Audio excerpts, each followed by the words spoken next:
2 years ago, I left a very successful career in corporate America, and I decided I wanted to reinvent myself as a writer.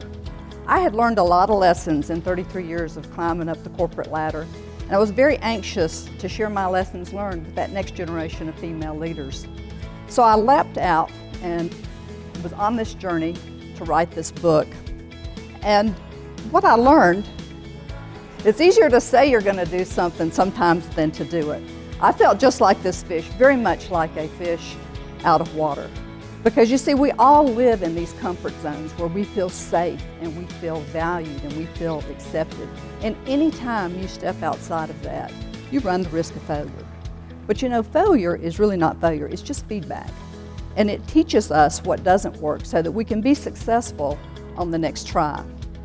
And so it's very important every day that you think about what are you doing to push outside of those comfort zones, because we so overestimate the consequences of failure. And if you don't push outside that comfort zone every day, it begins to shrink. And pushing outside that comfort zone is really all about believing in yourself and being more confident. And the good news is confidence is a learned skill. Just like leadership and just like public speaking, anybody can learn to be more confident. You've just got to be willing every day to push outside of that comfort zone and try new things and take those risks. Because as human beings, we have about 65,000 thoughts in a given day, on average. We talk to ourselves far more than we talk to anybody else. And what is important to realize is that it's perfectly natural for most of those thoughts to be negative. And that comes about because early humans, the way they survived was to have these warning signals.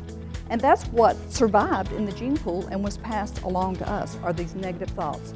Most of those conversations consist of one warning after the other.